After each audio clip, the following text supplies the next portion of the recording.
반갑습니다. 송조준입니다. 우리가 지난 5년 동안 문재인 정부를 봤을 때 어떤 문제가 있었는가라고 한다면 사실 이제 한 가지를 꼽기가 어려울 정도로 굉장히 복합적인 문제가 많았습니다. 경제면 경제, 외교면 외교, 복지면 복지 모든 것들이 진짜 엉망진창이었는데 그런데 이런 것들의 가장 근본적인 문제 하나를 꼽아라라고 한다면 저는 대한민국의 대통령이었던 문재인이가 정말 집요하게, 정말 조직적으로 자유민주주의 국가라고 하는 대한민국의 정체성을 파괴하려고 했다라는 거라고 보거든요.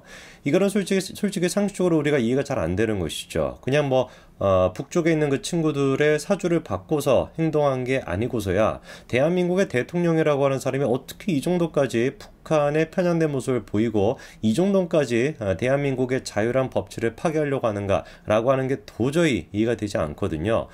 저는 그런데 문재인 정부 5년 동안의 모습 그리고 퇴임하고 난 뒤에 문재인의 모습을 보고 있으면은 정말 높은 확률로 이 문재인이라고 하는 사람은 북한에 뭔가 지령을 받은 게 아닌가라는 생각이 머릿속에서 사라지지가 않습니다. 지금 이제 논란이 되고 있는 홍범도 장군의 흉상에 대한 문제도 마찬가지입니다. 희한하게 이제 그 보수우파 내에서도 이준석이나 유승민 이런 진짜 저질스러운 인간들이 이 흉상 문제에 대해 가지고 지금 길길이 날뛰고 있고요. 희한하게 홍준표 시장 또한 마찬가지로 이상하게 홍범도 장군에 대해 가지고 이상한 반응을 내놓고 있습니다. 그런데 그분들은 제가 한마디로 얘기해서 좀 정치적인 목적이 있기 때문에 그렇게 얘기한다라고 보고 싶고요. 그런데 다른 보수우파 국민들조차도 윤석열 정부가 너무 색깔론에 빠지고 있는 거 아니냐라는 얘기를 하시거든요. 그래서 오늘 제가 영상을 통해서 정확하게 말씀드리고자 합니다.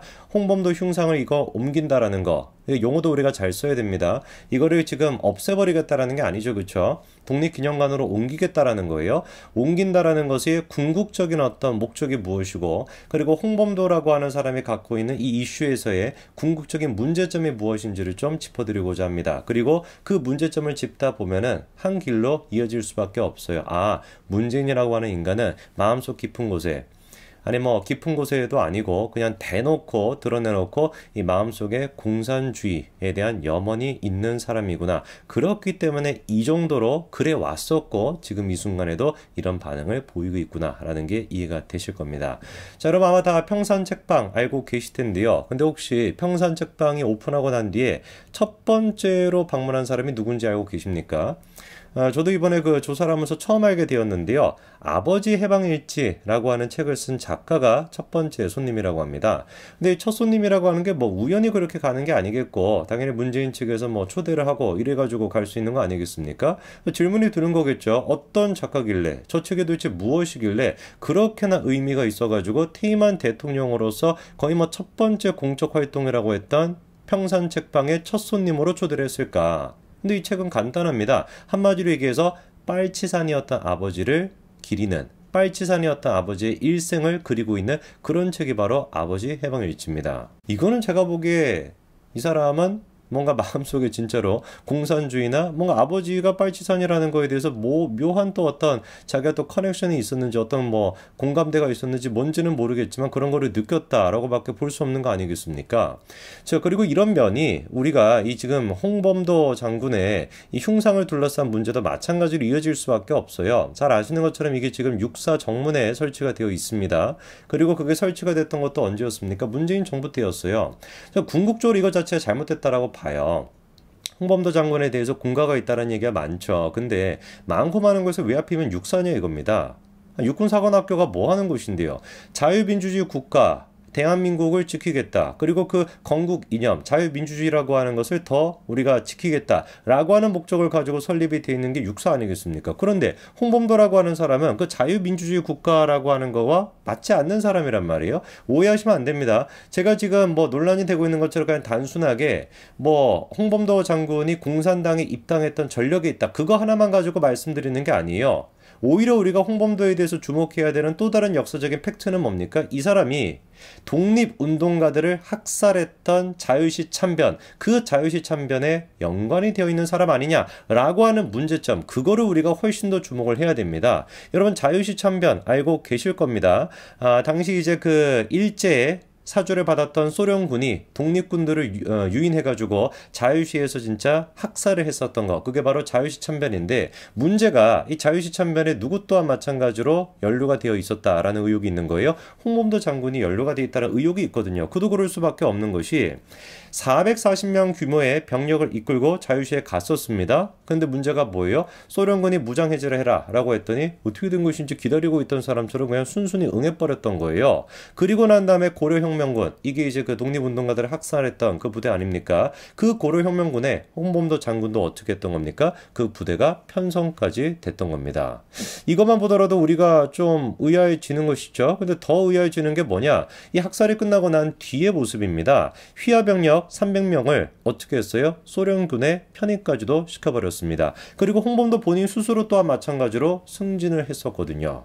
그럼 이거를 우리가 어떻게 봐야 될 것인가? 그냥 단순히 공산당에 입당했던 전력이 있냐 없냐의 차원의 문제가 아니라 궁극적으로 홍범도라고 하는 사람은 문재인이가 그렇게 주장하는 것처럼 항일 운동을 하는 데 있어서도 독립군을 괴멸시키는 데 오히려 적극적인 역할을 했던 사람 아니냐라고 하는 의문이 들 수밖에 없는 거거든요. 이런 사람은 어떻게 도대체 우리가 김저진 장관과 같은 급으로 생각하고 같이 우리가 예우를 할 수가 있겠습니까? 그래서 이번에 정부에서도 어떤 결정을 내린 거예요. 김여진 장관 등 네 사람에 대한 흉상은 내버려 두고 홍범도 장군만 독립기념관 등록으로 옮기겠다라고 하는 것이거든요. 저는 이게 정확하게 맞다라고 봅니다. 김여진 장관은 다른 여지가 없는 것이죠. 문재인이가 진짜로 그냥 단순히 항일 운동에 대해 가지고 일제 투쟁을 했다라고 하는 거에 정말로 그렇게 감명을 받아가지고 막 눈물을 흘릴 정도라고 한다면은 홍범도보다도 누구를 더 칭송하고 있어야 됩니까? 김저진 장관 같은 사람을 더 칭송해야 됩니다. 그런데 민주당이 됐거나 지금 민주당이 아니라 민주당이 됐거나 문재인이 됐거나 지금 보이고 있는 반응은 뭡니까? 김저진 장관에 대해서는 별다른 언급이 없어요. 그렇잖아요. 김저진 장관이 막 위대한 사람이다 라고 하는 그 칭송하는 것보다도 어떻게 된 것인지 홍범도가 더 위대한 사람이다 라는 식의 분위기가 있거든요.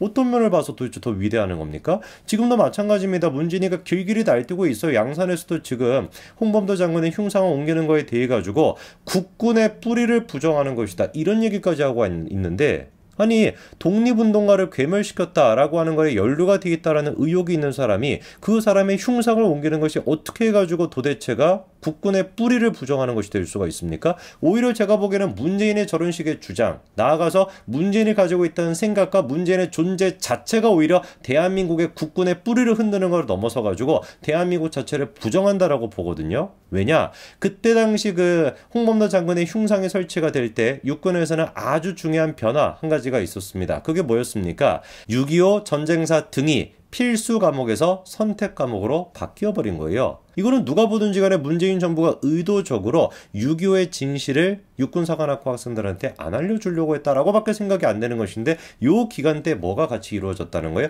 홍범도 장군에 대한 흉상 설치가 이루어졌다는 거거든요. 그것뿐만이 아니었죠. 이후에 문재인이가 정확하게 국군의 뿌리가 누군지를 확실하게 못을 박았습니다. 누구였습니까? 김원봉이었습니다. 김원봉이가 국군의 뿌리다 라고 하는 말을 얼마나 문재인이가 많이 강조를 했습니까? 오히려 그런데 김원봉이라고 하는 사람은 뭐라고 보는 게 맞습니까? 북한 인민군의 뿌리다 라고 보는 것이 맞는 사람이거든요. 저는 이거를 통해서 명확하게 문재인의 어떤 정체성이 드러났다라고 봐요. 이미 문재인 정부 5년 동안에 문제는 거리낌이 없었습니다. 솔직하게 자기의 그 심정을 드러냈던 거예요. 그렇기 때문에 6.25 어떤 그 유가족분들이 됐거나 천안한 유가족분들이 됐거나 그런 분들을 모셔놓은 자리에서 이런 어떤 사진을 보였던 게 그게 바로 문재인이 아니었습니까? 단 한 번도 문재인은 솔직하지 않은 적이 없습니다. 솔직하게 자기의 마음을 표현했어요. 공산주의에 대한 이념을 자기가 가지고 있다라고 하는 거, 자기가 공산주의를 바라고 있다라고 하는 거, 그거를 단 한 번도 문제는 제가 보기에 이거를 감추었던 적이 없습니다. 그러니까 더 비극이라는 것이죠. 대한민국 국민들이 대놓고 문재인이가 저런 짓거리를 했음에도 불구하고 이거에 대해서 문제 제기나 공론화가 이루어지지 않았다라는 것이죠. 저는 이제서라도 윤석열 정부가 들어서게 됨으로써 국가가 최소한 정상 방향으로 가고 있다라고 봅니다. 지금도 이제 설치되고 있는 인간들이 있죠. 강기정이 같은 경우는 끝까지 지금 정율성 공원을 조성하겠다라고 지금 밀어붙이고 있는 와중인데, 윤석열 정부가 아니었으면 어떻게 됐겠습니까? 공원이 설치되는 것뿐만 아니라 그냥 스피커까지 대문짝만하게 설치해가지고 정율성의 그 노래를 막 틀고 인민군의 군가를 틀고 이러지 않았겠어요? 어? 정말 우리가 다른 거는 몰라도 자유랑 법치라고 하는 대한민국의 정체성 이거 하나만큼은 끝까지 지킬 수 있어야 됩니다. 그게 흔들리게 된다면 대한민국의 존재 이유가 없어지는 것이고 그거를 없애기 위해서 문재인이가 그렇게나 대한민국의 정체성을 흔들어 됐던 것이죠. 반드시 지금 이제 그 홍범도가 됐거나 정율성이 됐거나 이 두 사람 대한민국에서 공산주의에 대한 염원을 갖고 있던 사람들 그 사람들은 퇴출시켜야 될 겁니다. 그래서 첫 번째로 제가 보기에 평산책방부터 퇴출을 시켜야 된다는 것이죠. 여기까지 말씀드리겠습니다. 감사합니다.